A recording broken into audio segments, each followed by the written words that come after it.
नमस्कार अभ्यासक मित्रमैत्रिणींनो, तुमचं स्वागत आहे MPSC लक्ष्य या यूट्यूब चॅनलवर। आज 21 एप्रिल 2019 आणि तुमच्यासाठी घेऊन आलेला आहे आजच्या महत्त्वाच्या चालू घडामोडी, ज्या आपण विविध वृत्तपत्रे यामधनं संकलित केलेल्या आहेत आणि MCQच्या माध्यमातून सुद्धा आपण त्या समजून घेणार आहोत। काल विचारलेल्या प्रश्नाचं उत्तर या व्हिडिओच्या शेवटी तुम्हाला मिळेल आणि या व्हिडिओच्या शेवटी तुम्हाला एक प्रश्नसुद्धा विचारण्यात आला आहे, त्याचं उत्तर तुम्ही कमेंट बॉक्समध्ये लिहा। तुम्ही मला अनअकॅडमीवरती सुद्धा फॉलो करू शकता आणि अनअकॅडमीवरती तुम्ही जर प्लस सबस्क्रिप्शन घेतलं तर या प्लस सबस्क्रिप्शनमध्ये तुम्हाला खूप सारा फायदा आहे। तिथे सर्व लाईव्ह क्लासेस आणि स्ट्रक्चर्ड कोर्सेस तुमच्यासाठी बनवलेले आहेत। सगळे टॉप एज्युकेटर्स तुम्हाला तिथे शिकवणार आहेत आणि वीकली क्विज व डाऊट क्लिअरिंग सेशनसुद्धा असणार आहे। तुम्ही जर तिथे लक्ष्य MPSC हा माझा रेफरल कोड वापरला तर तुम्हाला बरंचसं डिस्काउंटसुद्धा तिथे मिळेल। तर त्या प्लस कोर्सेसची जी लिंक आहे ती या व्हिडिओच्या डिस्क्रिप्शन बॉक्समध्ये तुम्हाला दिलेली आहे, तिथे सुद्धा तुम्ही बघू शकता। अक्षय ऊर्जा निर्माण करण्यात महाराष्ट्राचा देशात कोणता क्रमांक लागतो? आजची ही जी बातमी आहे, पहिली बातमी आहे, अक्षय ऊर्जा निर्माण करण्यात महाराष्ट्राचा देशात कितवा क्रमांक लागतो? पहिला, दुसरा, तिसरा की सहावा? तर अनरिन्युएबल एनर्जी सोर्सेस किंवा अक्षय ऊर्जा निर्माण करण्यामध्ये महाराष्ट्र आता दुसऱ्या क्रमांकावरून घसरून तिसऱ्या क्रमांकावरती आलेला आहे। महाराष्ट्राचा यामध्ये तर तिसरा क्रमांक लागत आहे।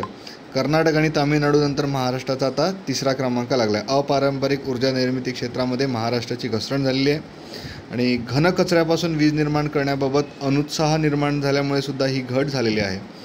देशात अपारंपरिक ऊर्जा निर्मिती क्षेत्रात महाराष्ट्राची तिसऱ्या क्रमांकावर घसरण झाली असली तरी राज्याने 9300 मेगावॉट इतकी वीज निर्मितीची क्षमता गाठली आहे। 5 वर्षापूर्वी ही क्षमता 5172 मेगावॉट होती, ती दुपटीहून वाढलेली आहे। मात्र शहरी घनकचऱ्यापासून वीज निर्मिती करण्याच्या बाबतीत महाराष्ट्र जो आहे तो अजूनही मागे पडलेला आहे। याबाबतची आकडेवारी घोषित करण्यात आली होती। तर कर्नाटक आणि तामिळनाडूनंतर महाराष्ट्राचा तिसरा क्रमांक आहे। याआधी महाराष्ट्र जो आहे हा दुसऱ्या स्थानावर होता। राज्याची अक्षय ऊर्जा निर्मितीची संभाव्य क्षमता 74,500 मेगावॉटपर्यंत आहे। पूर्ण क्षमता गाठण्यासाठी अजूनही बराच मोठा पल्ला गाठावा लागणार आहे, असं या सर्वेक्षणामध्ये म्हटलं आहे। पवन ऊर्जा, सौर ऊर्जा, जलविद्युत आणि सहवीज निर्मिती या क्षेत्रात राज्याने भरीव कामगिरी केली आहे। तर अक्षय ऊर्जा म्हणजे काय?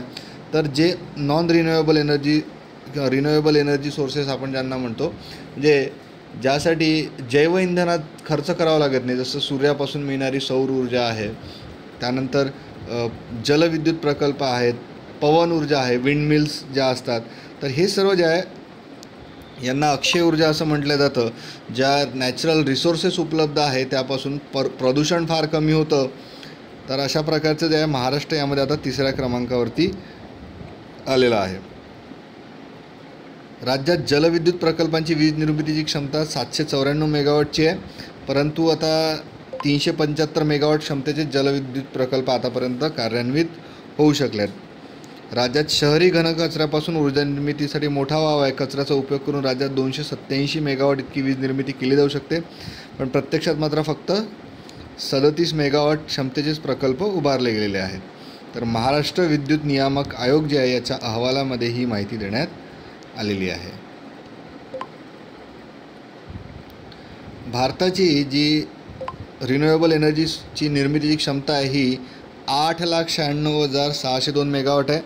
राज्यात 2004मध्ये केवळ 748 मेगावॉट इतकी वीज निर्मिती अक्षय ऊर्जेतून केली जात होती। पवन ऊर्जेसाठी महाराष्ट्रामध्ये 40 ठिकाणे उपयुक्त आहेत आणि या ऊर्जेपासून 5,961 मेगावॉट वीज निर्मिती व्हावं आहे। आतापर्यंत राज्यात 4,778 मेगावॉट प्रकल्प क्षमतेचे प्रकल्प जे आहेत 23 ठिकाणी उभारण्यात आलेले आहेत।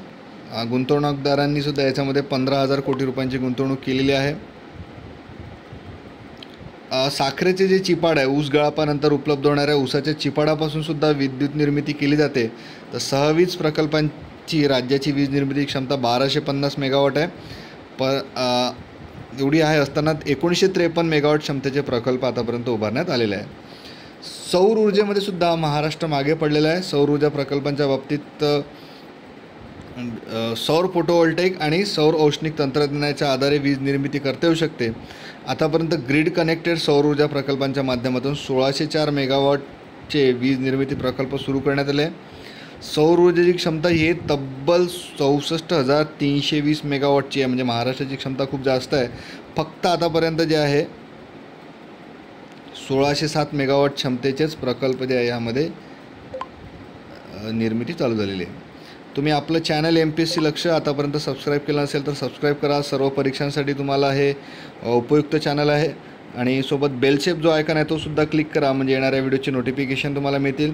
आपलं जे टेलिग्राम चॅनल आहे इथे सुद्धा महत्त्वाच्या लिंक्स आणि माहिती तुम्हाला देत असतो. तिथनं तुम्ही बऱ्याचशा PDF फाईल यासुद्धा डाउनलोड करू शकता. ही आपल्या टेलिग्राम चॅनलची लिंक आहे, या व्हिडिओच्या डिस्क्रिप्शन बॉक्समध्ये सुद्धा ती आहे. तुम्ही तिथनंसुद्धा आपल्या टेलिग्राम चॅनलला जॉईन करू शकता.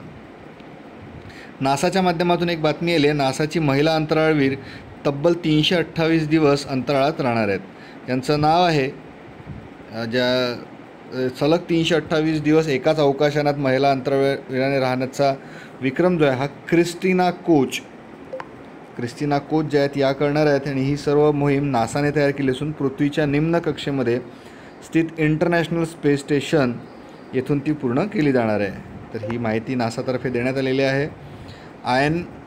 ISS वरून नासा एकूण 3 मोहिमा राबवणार आहे.